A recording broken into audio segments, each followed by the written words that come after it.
Question number 6, इसमें लिखा है length of a tangent from a point A, यानी एक टेंजेंट तो बनाना है जो ए से आएगा और ए का डिस्टेंस सेंटर से 5 सेंटीमीटर होना चाहिए, विच मींस ओ से लेकर ए 5 सेंटीमीटर होगा। यहाँ पॉइंट ऑफ कांटेक्ट पी ले लेते हैं और टेंजेंट पी ए का मेजरमेंट 4 सेंटीमीटर दे रखा है। हमें यहाँ रेडियस निकालना है जो मिसिंग है। सो पहले वाले थ्योरम का यूज करेंगे जिसमें रेडियस और टेंजेंट 90 डिग्री बनाएंगे, मतलब एंगल ओपीए 90 डिग्री का होगा। अब क्योंकि ट्राइंगल 90 डिग्री का है तो हम पाइथागोरस थ्योरम यूज कर सकते हैं। जो सबसे लंबी साइड है OA उसको एक तरफ लिखेंगे और उसमें स्क्वायर लगाएंगे और दूसरी तरफ बाकी दोनों साइड OP और PA उनमें भी स्क्वायर्स लगाएंगे और एडिशन भी। उसके बाद वैल्यूज पुट करेंगे उन्हीं के नीचे। OA का 5 है, PA का 4 है और OP का पता नहीं तो उसको एज इट इज लिख देंगे। नाउ 4 4 16, OP को एज इट इज कॉपी करेंगे। 5 5 25, अब 25 के पास 16 आकर माइनस हो जाएगा। 5 5 25, माइनस आने पर वी विल गेट 9। उसके बाद 9 का रूट करने पर मिलेगा 3, जो इसके रेडियस का आंसर है। नाउ क्वेश्चन नंबर 7, सबसे पहले समझते हैं कि कॉन्सेंट्रिक सर्कल किसको कहते हैं। ये है सर्कल के अंदर सर्कल जिनका सेंटर सेम होता है। गिवन के अंदर लिख देते हैं कि O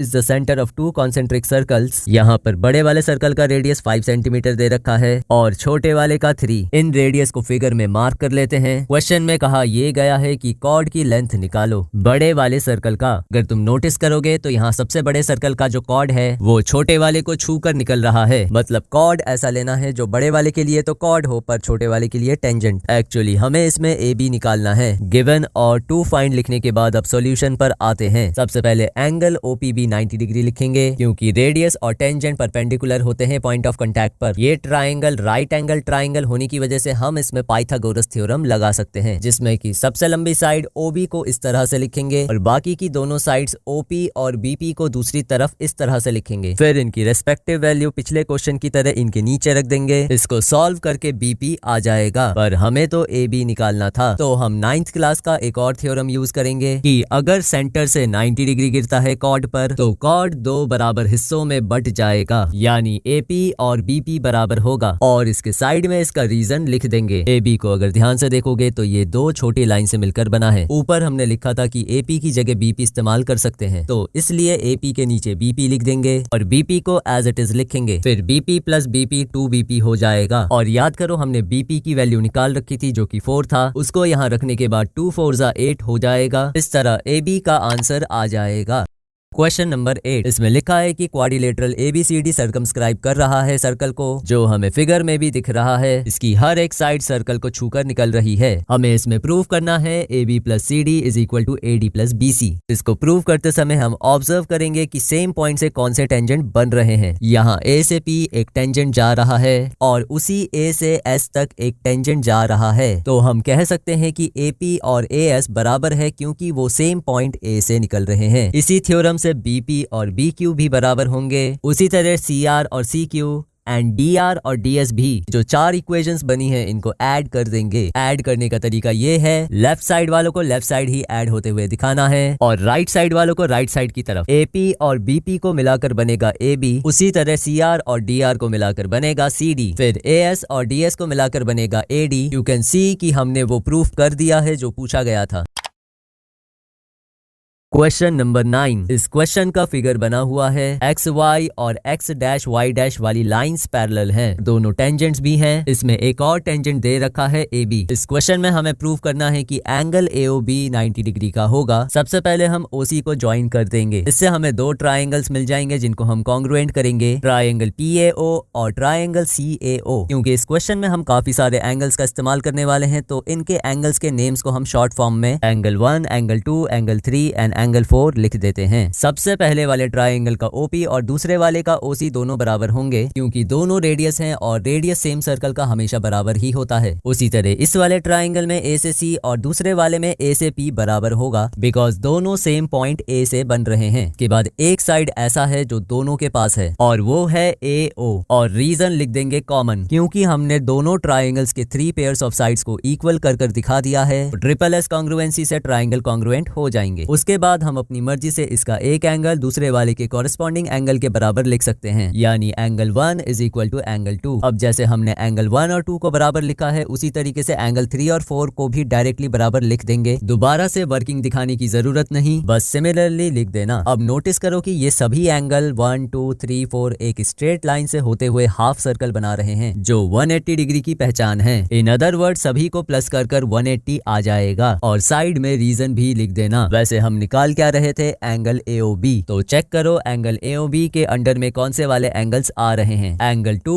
और 3। तो इनको कुछ भी नहीं होना चाहिए। एंगल 2 और 3 को नीचे एज इट इज लिख देंगे, पर जो एंगल 1 है उसको बदलकर हम 2 लिखेंगे, क्योंकि ऊपर प्रूफ किया था। और उसी तरह 4 को बदलकर 3 लिखेंगे। Angle 2 plus angle 2 double angle 2, angle 3 plus angle 3 double angle 3। इन दोनों में 2 बाहर कॉमन ले लेंगे और बाकी चीजें ब्रैकेट के अंदर लिख देंगे। फिर 2 को 180 से डिवाइड करने पर 90 आएगा। हम फिगर में देख सकते हैं कि एंगल 2 और 3 को मिलाकर कौन सा नाम बन रहा है, इट्स एंगल AOB। सो इस तरह एंगल AOB 90 डिग्री प्रूफ हो गया।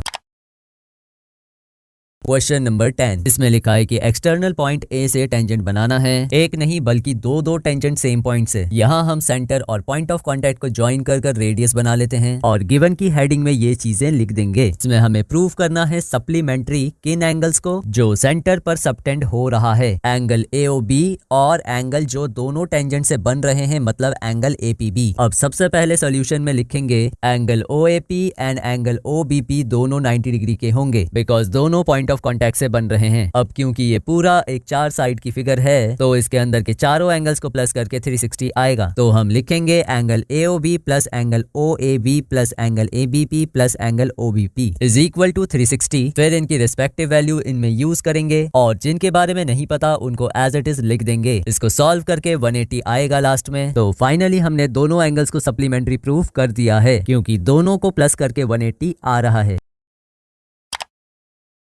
नाउ क्वेश्चन नंबर 11, इसमें प्रूफ करना है जो पैरेललोग्राम सर्कमस्क्राइब हो रहा है वो एक्चुअली में रोम्बस है। तो सबसे पहले इसकी फिगर बनाएंगे। इसमें पैरेललोग्राम का नाम नहीं लिखा, तो हम अपनी मर्जी से ABCD लिख देते हैं और इनके कांटेक्ट वाले पॉइंट हम PQRS मान लेते हैं। टू प्रूफ वाली हेडिंग में हम लिखेंगे कि हमें इसको रोम्बस साबित करना है। आई होप तुम्हें रोम्बस तो पता होगा, जिसकी चारों साइड्स इक्वल होती हैं उसको रोम्बस कहते हैं। अब इसका प्रूफ शुरू करते हैं। हम इसका पैरेललोग्राम होने का फायदा उठाएंगे। पैरेललोग्राम की खास बात यह होती है कि इसकी ऑपोजिट साइड्स बराबर होती हैं, मतलब इस केस में लेफ्ट वाला राइट के और ऊपर वाला नीचे के। So we will write AB is equal to CD and AD is equal to BC और साइड में रीजन लिख देंगे। Now you can observe A वाले पॉइंट से 2 टेंजेंट जा रहे हैं, AP और AS जो बराबर होंगे, उसी तरह BP और BQ भी बराबर होंगे, CR एंड CQ और DR एंड DS। इन चारों इक्वेशंस को ऐड करेंगे बिल्कुल क्वेश्चन नंबर 8 की तरह। सारे स्टेप्स कॉपी करने हैं एंड तक। अब आखिरी वाले स्टेप में हम AB की जगह CD यूज करेंगे। सो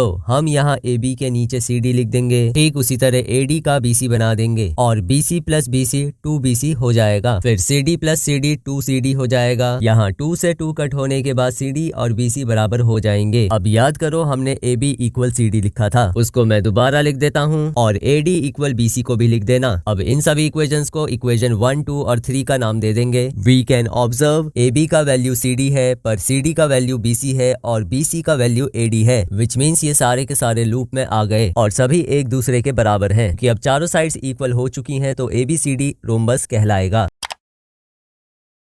नाउ क्वेश्चन नंबर 12 में हमें फिगर दे रखी है और किसमें कितना मेजरमेंट है वो हम देख सकते हैं। सो जो गिवन में दे रखा है उसको लिख देंगे। हमें इसमें AB और AC की लेंथ निकालनी है। यहाँ हम देख सकते हैं कि C से D और C से F दोनों सेम पॉइंट से टेंजेंट होंगे, तो दोनों बराबर होंगे, मतलब दोनों ही 6 सेंटीमीटर होंगे। उसी तरह BD और BE भी 8 सेंटीमीटर होंगे। यहाँ AF और AE दे नहीं रखा, तो उसको X मान लेते हैं और साइड में रीजन लिख देना। कंस्ट्रक्शन से लाइन को ज्वाइन कर देते हैं। अगर किसी ट्रायंगल का हमें एरिया निकालना है तो 9th क्लास में हमने पढ़ा था हीरोन्स फार्मूला यूज करते हैं, पर हीरोन्स फार्मूला यूज करने से पहले हमें सेमी पेरीमीटर निकालना होगा, जो सबसे बड़े ट्राइंगल्स के तीनों साइड्स को प्लस करके और हाफ करने के बाद आएगा। हमारी पहली साइड होगी x+6, दूसरी साइड होगी x+8 और तीसरी होगी 6+8। इनका टोटल आ रहा है 2x+28 और नीचे जो 2 चल रहा है वो इससे भी डिवाइड होगा और इससे भी। ये करने पर x+14 आएगा। अब एरिया का फॉर्मूला लिखेंगे, √2 रूट में S, S minus A, S minus B, S minus C. S की वैल्यू जो हमने निकाली थी x प्लस 14 वो इसके नीचे लिख देंगे और a का मतलब है यहाँ पहली साइड जो है x प्लस 6, फिर s की जगह x प्लस 14, फिर b का मतलब x प्लस 8 है। उसी तरह c यानी थर्ड साइड की वैल्यू लिख देना। यहाँ x से x कट गया और 14 माइनस 6 आएगा 8। उसी तरह यहाँ 6 आएगा। अब इन सबको मल्टीप्लाई करके 48x आ रहा है और जो ब्रैकेट वाला टर्म है उसको एज इट इज लिख देंगे। अब एरिया निकालने का एक दूसरा तरीका भी होता है, half into base into height. You can observe कि बड़े वाले ट्राइंगल एबीसी को 3 हिस्सों में हम बांट सकते हैं जो होंगे ट्राइंगल एओसी, ट्राइंगल बीओसी और ट्राइंगल एओबी। सो हम ट्राइंगल एबीसी के 3 पार्ट्स उसके सामने एरिया वाइज लिख देंगे। ट्राइंगल एओसी के नीचे उसका फॉर्मूला लिखेंगे half into base into height, जिसमें बेस है x प्लस 6 और हाइट है इसकी 4। फिर उसी तरह ट्राइंगल बीओसी का बेस 6 प्लस 8 14 होगा और हाइट 4 है जो हम वहां लिख देंगे। एंड इसी तरह नेक्स्ट वाले का भी वैल्यूज पुट कर देंगे। अब 2 के टेबल से इसको लोएस्ट करने पर 2 मिलेगा और x प्लस 4 को एज इट इज लिख देंगे। देन अगले वाले को भी ऐसे ही सॉल्व करेंगे और उससे अगले वाले को भी। इनके लाइक टर्म्स प्लस करेंगे, 2x प्लस 2 4x होगा। बाकी नंबर्स प्लस करके 56 आ रहा है। ये जो अभी आंसर आया है ये एरिया है ट्राइंगल एबीसी का। उससे पहले ये जो रूट वाला आंसर निकाला था ये भी एरिया था, क्योंकि दोनों सेम ट्राइंगल के एरिया हैं तो इसीलिए ये इक्वल में आ जाएंगे एक दूसरे के। लेफ्ट वाले साइड का जब रूट हटेगा तो राइट साइड में इसमें स्क्वायर का निशान लग जाएगा। अब इन दोनों में हम 4 को बाहर कॉमन निकाल लेते हैं तो 4 को बाकी 2 नंबर से डिवाइड करने पर हमें ये मिलेगा ब्रैकेट में। फिर बाहर वाला स्क्वायर इस 4 को लगेगा तो 4 4 जा 16 होगा और इस ब्रैकेट वाले टर्म को भी स्क्वायर लगा देना। फिर ये वाला 16 इधर आकर डिवाइड का हो जाएगा और ब्रैकेट वाला टर्म राइट साइड पर जाकर डिवाइड में लग जाएगा। x प्लस 14 से x प्लस 14 कटेगा, पर ऊपर तो 2 बार था तो नीचे एक बार तो बच ही जाएगा x प्लस 14। यहाँ 16 के टेबल में 48 3 जा में आता है। देन ये प्लस वाला x लेफ्ट साइड में आकर माइनस का हो जाएगा। 3x में से 1x माइनस होने पर 2x आएगा। फिर 2 14 से डिवाइड होने पर 7 आएगा। वैसे हमें a भी निकालना था तो वो आएगा x और 8 को मिलाकर। हमने x की वैल्यू तो निकाल ली थी तो उसको यहाँ लगा देना तो ab का आंसर 15 आ जाएगा। ठीक उसी तरह ac का आंसर x और 6 को मिलाकर आएगा 13। फाइनली इस एक्सरसाइज का लास्ट क्वेश्चन नंबर 13 में लिखा है कि जो ऑपोजिट साइड्स हैं क्वाड्रिलेटरल की जो सर्कमस्क्राइब कर रही हैं सर्कल को, सप्लीमेंट्री एंगल्स बनाएंगे सेंटर में। इसका फिगर बना लेते हैं फिर गिवन वगैरह लिख देंगे। तो इस क्वेश्चन के हिसाब से अगर मैं इनके ऑपोजिट साइड्स के एंड पॉइंट्स को सेंटर तक मिला दूं तो ये 2 एंगल्स को प्लस करके 180 आना चाहिए, मतलब सप्लीमेंट्री। फर्स्ट ऑफ ऑल एक कंस्ट्रक्शन करेंगे जिसमें इनके पॉइंट ऑफ कॉन्टैक्ट को सेंटर से कनेक्ट कर देंगे। फिर यहाँ जो इनके छोटे वाले एंगल से इनको मार्क कर लेते हैं एंगल 1 2 3 4 5 6 7 8, ताकि 3 लेटर्स वाले नेमिंग से हम अपना टाइम वेस्ट ना करें। प्रूव करते टाइम हम इसमें 2 ट्राइंगल्स ऐसे उठाएंगे जिनको कॉन्ग्रुएंट कर सके, ट्राइंगल ASO और ट्राइंगल APO। तो सबसे पहली चीज जो दोनों ट्राइंगल में एक जैसा है वो है OS और OP, बिकॉज वो रेडियस है। AS और AP भी बराबर होंगे क्योंकि सेम पॉइंट A से टेंजेंट्स बन रहे हैं। हम देख सकते हैं कि AO ऐसी साइड है जो दोनों ट्राइंगल्स के पास है तो लिखेंगे AO is equal to AO और साइड में लिख देंगे कि ये कॉमन है। अब इन ट्राइंगल्स के 3 पेयर्स ऑफ साइड्स को हमने इक्वल करके दिखा दिया है तो ये ट्राइंगल्स कॉन्ग्रुएंट हो गए, विच मींस दोनों ट्राइंगल के एंगल 1 और एंगल 2 को हम अपनी मर्जी से इक्वल कर सकते हैं CPCT से। फिर ऐसे तो हम एंगल 3 और 4 को भी इक्वल कर सकते हैं, एंगल 5 और 6 को भी और एंगल 7 एंड 8 को भी। एक चीज और है इसमें नोटिस करने वाली कि सभी एंगल्स को मिलाकर एक कंप्लीट सर्कल बना रहा है। जब ऐसा होता है तो सभी एंगल्स को ऐड करने पर हमें 360 मिलेगा क्योंकि कंप्लीट सर्कल 360 की निशानी होती है। अब हम यहाँ एंगल 8 और 1 को कुछ नहीं होने देंगे क्योंकि वो एंगल AOD का पार्ट है, उसी तरह 5 और 6 को भी। सो इनको तो हम एज इट इज उतार देंगे, बट बाकी की जो वैल्यूज है उनकी वैल्यूज चेंज करके वो वैल्यूज लिखेंगे जो हमने निकाली थी। Now angle 1 plus angle 1 double angle 1, angle 4 plus angle 4 double angle 4, उसी तरह डबल एंगल 5 और डबल एंगल 8। इन सब के अंदर जो 2 है उसको ब्रैकेट के बाहर कॉमन ले लेंगे। फिर 2 को जब 360 से काटेंगे तो हमें 180 मिलेगा। अब याद करो एंगल 1 और 8 को मिलाकर क्या बन रहा था, इट्स एंगल AOD। उसी तरह एंगल 4 और 5 से BOC बनेगा। तो हमने इसका पहला पार्ट तो सॉल्व कर लिया है, पर ऑपोजिट साइड से तो ये एंगल्स भी बन रहे हैं जिसको हमें सप्लीमेंट्री प्रूव करना है। We will write angle AOD plus AOB plus BOC plus COD करके 360 आएगा। याद करो AOD और BOC को प्लस करके क्या आ रहा था, it's 180। We will write angle AOD plus AOB plus BOC plus COD करके 360 आएगा। तो इन दोनों के नीचे हम लिख देंगे 180, बाकी की चीजें एज इट इज, फिर 180 अदर साइड जाकर माइनस होने के बाद 180 ही आएगा। और इस तरह से हमने इन दोनों एंगल्स को भी सप्लीमेंट्री प्रूव कर दिया। इसी के साथ एक्सरसाइज 10.2 खत्म होता है और ये चैप्टर भी। इन क्वेश्चंस के साथ NCERT एग्जाम्पल प्रैक्टिस करना। कुछ समझ ना आए तो कमेंट्स में पूछ सकते हो। मिलते हैं नेक्स्ट वीडियो में, तब तक के लिए लेवल अप योर लर्निंग।